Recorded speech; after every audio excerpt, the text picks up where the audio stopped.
regret the chances we didn't take. This inspired my book.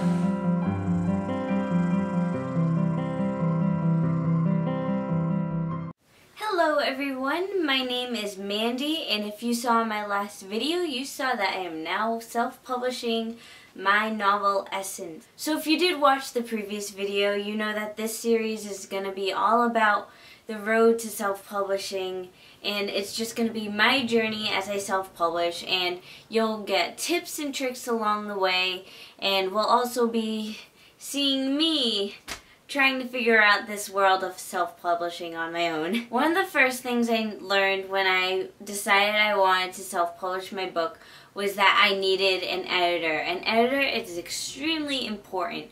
No matter how good you think your book is, you'll never really know without a professional's advice. Now, you can't go to a friend or family member to edit your book because they like you. They're not going to give you an honest opinion, so I had to go online and find my own editor.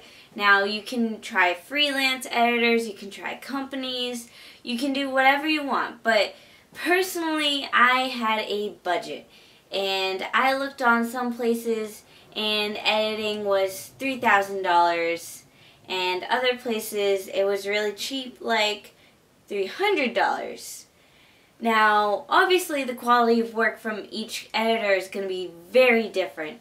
I have a book on self-publishing, and at the back of that book there were references, and one of the references were for a company. They worked with my genre, and then they also had samples of their edits that you could look at and just figure out if that's the type of thing you wanted. There are a few different types of editing. There are structure edits, there are line edits, and then there's proofreading and or copy editing. And you really need all three when you self-publish your book because that's going to give you the best quality. My novel right now is being edited through Bubble Cow, and that is a service that I found. The editing that's being done to it right now is a structure and line edit, and then I'm going to be getting my manuscript back. I'll be able to look over the edits myself, change things, keep things the same, and just decide overall what I want to do with the critiques that I've been given. Then after that, I'll need to do another edit called proofreading, which can also be called copy edits, where they just edit for grammar and types of things like that. So editing is very important in self-publishing, and it's also very expensive. It's probably going to be the most expensive thing you come across when you're self-publishing your novel, and that's the way it should be. I learned very quickly that this journey I'm taking isn't going to be simple. And I came across challenges that I didn't expect.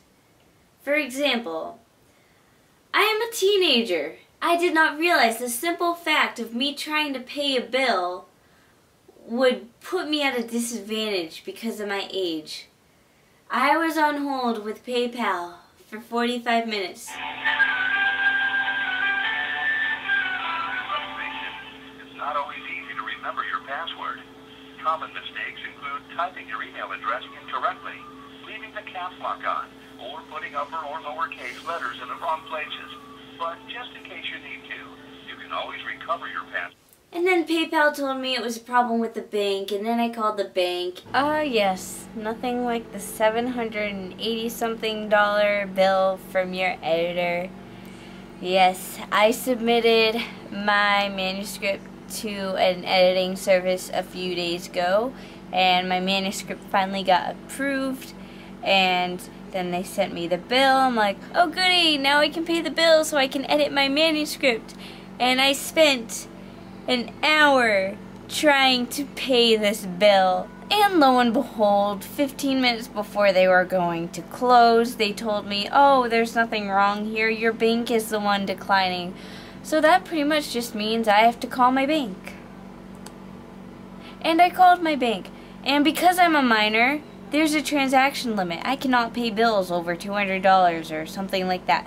So in the end, after a few days, I finally paid the bill. My editor started editing my manuscripts, and all of this because I was a minor. So You adults out there won't have a hard time publishing your book, but us minors, under 18, yeah.